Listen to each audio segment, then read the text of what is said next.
What's going on, everybody? I'm Terrence, and this is Bank Shipping.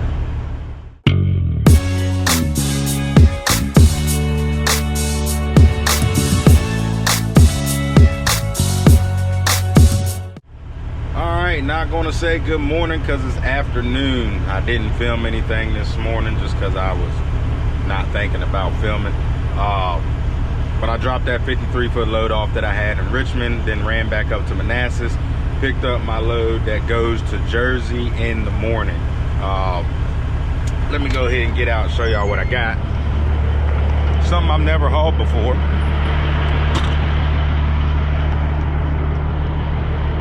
Yeah, that's right. We got us some Porta Johns on trailers. So 5 trailers total. 3 of them actually have Porta Johns on them. The other 2 don't. So nice little job, easy load. I think it's only like 6,000 pounds. I put a bungee up here to keep the doors from flying open. And then every once in a while, I've been looking out my mirror and I see a little bit of toilet paper come out, but that's all right. It ain't going nowhere. A lot of chains though, you know.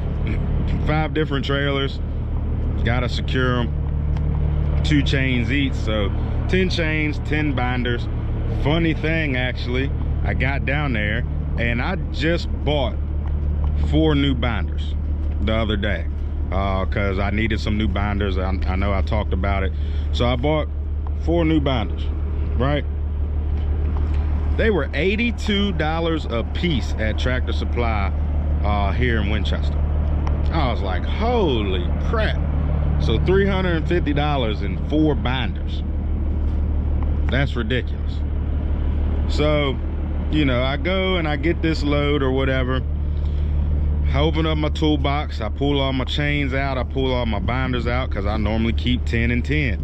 Well, somewhere along the line, I don't know if it was when I was replacing, you know, or going to this trailer from my old trailer or what, but I had 9 binders and 8 chains. And so I don't know where 2 of my chains and 1 of my binders went. I have no clue. So then I'm like, crap, like what am I gonna do, because I need 10 and 10. Well, luckily right up the road was a trailer, truck and trailer supply store. So what I did is I just kind of chained these back to with just 1 chain pulling forward, that way they wouldn't slide backwards. And then rode, you know, it's not even, probably like a 1/4 of a mile up the road, and bought 2 new chains and a binder. So that's my new binder right there, and then new chain right there, new chain right here. And that was a total of $260. So in the last like week, I've spent about $500 on 5 binders and 2 chains. That is ridiculous, but that's the price of doing business. Ain't nothing I can do about it. I needed them, so I got them. But we're back at the, well, I'm not back at the yard, here at the trailer shop, and about to run a trailer. They only have 1 that needs to go back to Family Dollar and 1 that's at Family Dollar that needs to come back here. So easy run, 1 trailer down, 1 trailer back. So I'm getting ready to drop this trailer, go hook up to the 1 that needs to be taken back to Family Dollar, and I'll get back with y'all. All right, well, I got that done quick, fast, and in a hurry. It was easy. Dropped my trailer, picked up a Family Dollar trailer, ran it to Family Dollar, dropped that, picked up another 1 of their trailers, brought it back to the repair shop, dropped that, got back underneath my trailer. Now I'm back at the yard. Easy. It's before 5 o'clock, so I'm excited. Always cherish my days that I'm home before the sun goes down. So especially before 5 o'clock, because that allows me to get some things done that I normally can't do on the weekends and stuff. You know, other places that have bankers hours, and places including the bank, gotta run there. So gonna shut her down for the night, pick back up in the morning. This goes to Runnymede, something like that, New Jersey. I'm not sure how you pronounce it, but it's like right there in that area of Philly and the Jersey line. So nice little ride in the morning. I kind of screwed myself. I was supposed to pick up a load, or which I thought I was supposed to pick up a load Monday afternoon from Kingspan. So I figured I'd run this load to Jersey and I would bring something back that I could drop Monday and then come back to Kingspan and be loaded. But there was some confusion between the customer, and then that got me confused. And so what it ended up being is I got thrown an extra load. And so the load that I was going to take Monday and deliver Tuesday now is a Monday load and go. So unless I can find something in Jersey, which I haven't yet, that I can pick up tomorrow and drop off tomorrow, I might be deadheading home from Jersey. But if I do, that's fine. I'll get up there early, I'll drop, have time to get my truck washed, get home, have an early Friday, early 3-day weekend. I'm not going to complain about it. It's been a pretty good week, so I will see you guys in the AM. Good morning. I'm up here in Jersey, getting ready to drop off these Porta Johns. So let's go ahead, jump out, unchain, get these things off the deck, and get out of here.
We back at the yard.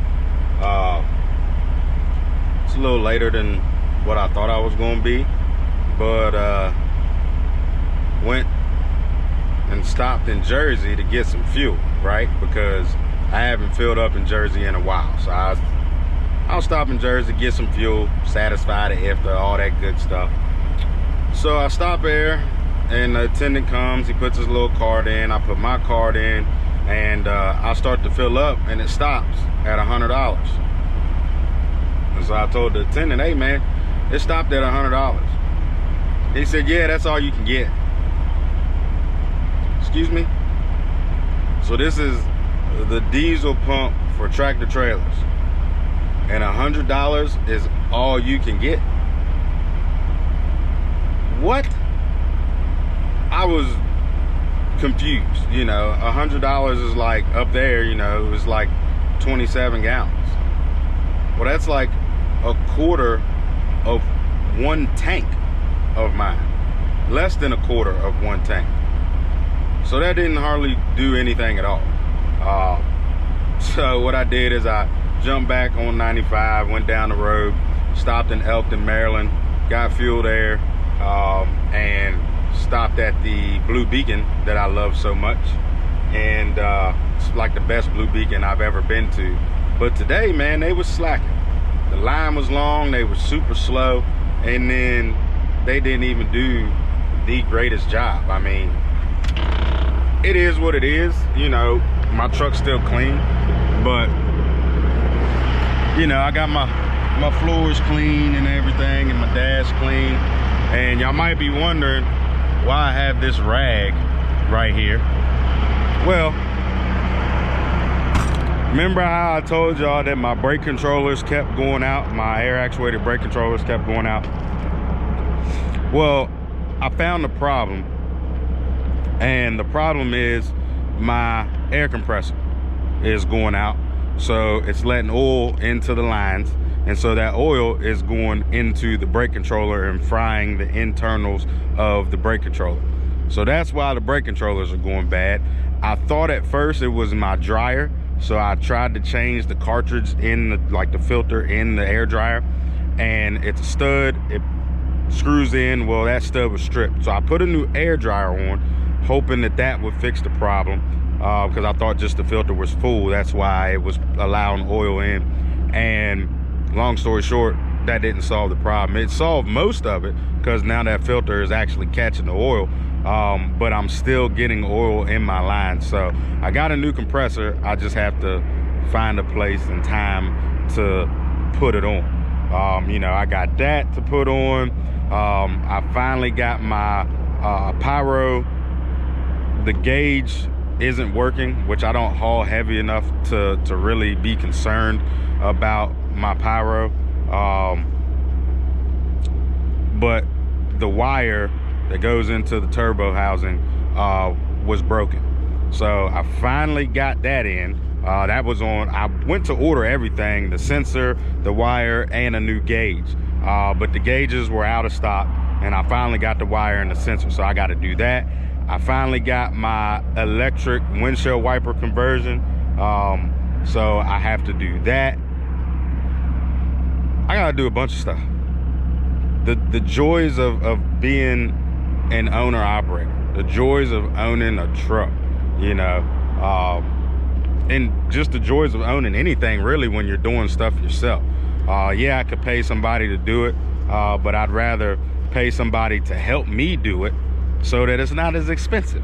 You know, if I was to set this thing in the shop, who knows how long it would take and how much it would cost to get them to do the pyro, get them to do the air compressor, and get them to do the windshield wipers. When in actuality, if I have an extra set of hands and pay them a little bit of money, we can have it knocked out in half a day. You know, it's not a hard job. The compressor's not hard. The windshield wipers aren't hard. The pyro's not hard. So I say that now, but of course, every time I go to do something, there's always something else that throws me for a loop. But like I said, that's the joys of being an owner-operator, owning your own truck. That's the stress of owning your own truck, the stress of business. I'm telling you, this business, not just this business, any business, life in general is stressful. But then you add a business on top of that, you know, the revenue and the expenses and the maintenance fees, being away, trying to find loads. That stuff is stressful, man. It really is. Don't let anybody tell you that it's not, because that's one of the things that a lot of people don't talk about at all, is how stressful this business can be. But I'm gonna tell you something. It's only stressful if you let it. It's only stressful if you let it. And what I mean by that is stress is always going to be around. Always going to be around. There's always going to be stressors in your life. Something is going to stress you out. But stress is a silent killer. It'll make your blood pressure go sky high, it'll put your body all out of whack and stuff like that. But stress is one of those things that is driven by yourself. If you don't let it stress you out, then you don't get stressed out. Y'all see what I'm putting down? When you're stressed out, that means that you allowed yourself to be stressed out. You allowed something to stress you out. I allow this thing to stress me out. That's on me. I allowed that. But see, if you tell yourself that those things are going to get done, everything's going to be okay,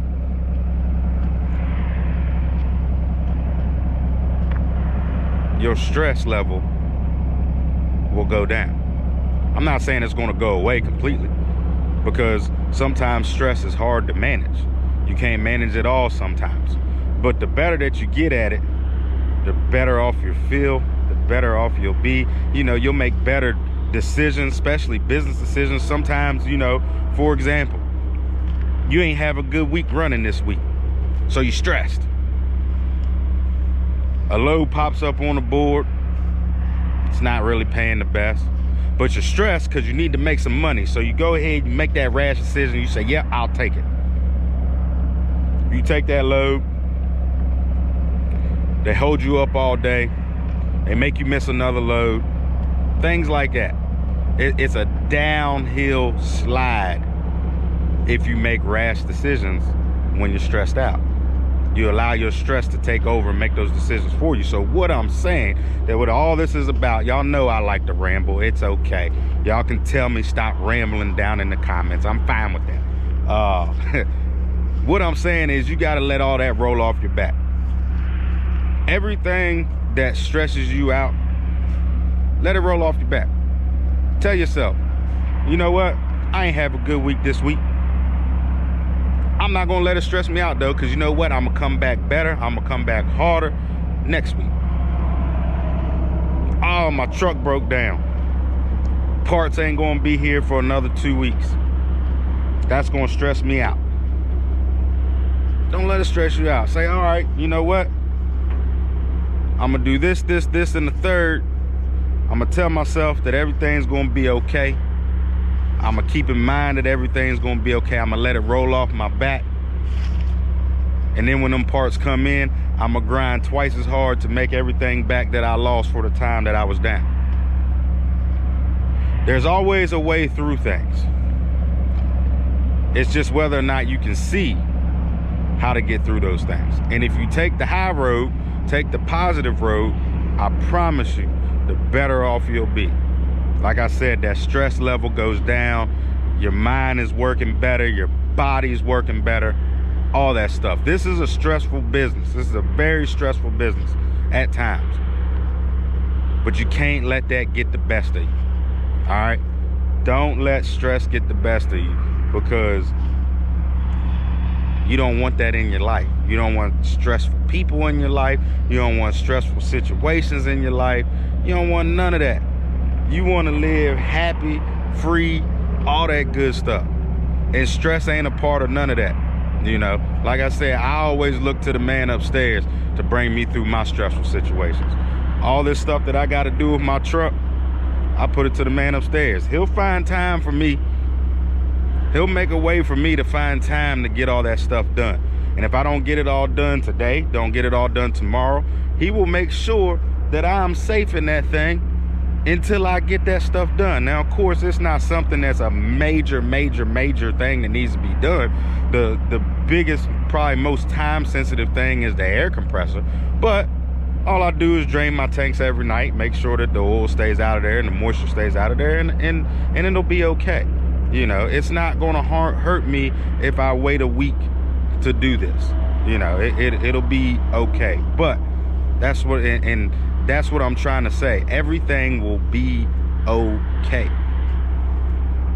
if you allow it to be okay. Don't let that stress, don't let that negativity, don't let none of that bring you down, man. Stay positive, think positive, be positive, all that. Sound like a teacher or something right now and is writing all the positives up on the whiteboard. Y'all's teachers used to do that. Anyway, it's Friday. The truck is clean, trailer's clean. Oh, that's another thing I gotta do. I gotta get new fuel caps. You see all that right there? I don't know if the camera's picking it up or not, but the seal on the fuel cap's bad. I replaced the seal once and it did fine, and then I replaced it again and it did fine, and now what happens is the fuel leaks out and it blows back on my fenders, all down my tanks and stuff like that. So now I just gotta buy fuel caps. But those fuel caps are like $120 a piece for a fuel cap. But I ain't gonna get stressed about it. I ain't gonna let it get me down. I'll find a way, you know? It is what it is. But anyway, like I was saying, it's the weekend. Everybody have a fun weekend, safe weekend, spend time with your family, friends, all that stuff. All the drivers that's on the road on the weekends and stuff like that, man, y'all be safe, get you some rest if you can, if you're doing your 34 on the weekend, and everybody stay prayed up, grind hard, and stay humble.